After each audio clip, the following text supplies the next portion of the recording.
ঈদের অবসরটি রঙিন করতে সাধারণ মানুষের অন্যতম ভরসা সিনেমা। পছন্দের নায়কের সিনেমা দেখতে প্রেক্ষাগৃহগুলোতে ভিড় করছেন সিনেমা প্রেমীরা।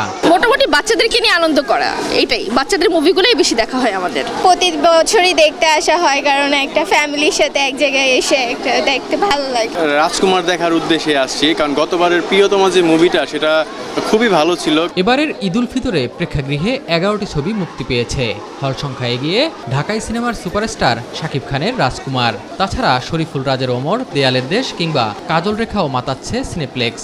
শাকিব খানের অভিনয় তো অনেক ভালো লাগে, আর বিশেষ করে শাকিব খান একটু হ্যান্ডসাম আসে, মানে সবকিছু আর গেট আপটা সবই ভালো লাগে। রাজের অভিনয় ভালো ছিল, আর ওর এটাও ভালো ছিল, লুকটাও খুব ভালো ছিল।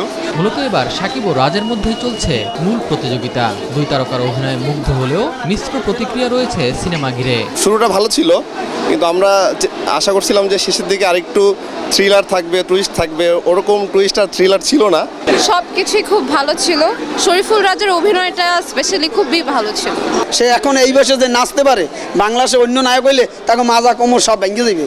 শাকিব খান যে নাচতে পারে এখনো ভালো, মোটামুটি সব ভালো লাগছে। প্রিয় নায়কের ছবি দেখছি, ভালো লাগছে, সবই ভালো লাগছে। শুধু নায়িকাটাকে একটু মানে একরকম মনে হয়েছে কি ধাক্কা দিয়ে স্টার্ট করা লাগে আর কি, এরকম মনে হয়েছে। দেশে বছর জুড়ে প্রায় 65টি প্রেক্ষাগৃহ চালু থাকে। ঈদ উপলক্ষে বন্ধ থাকা আরও 115টি হল খুলে দেওয়া হয়েছে। এস এম আরিফ, মাই টিভি, ঢাকা।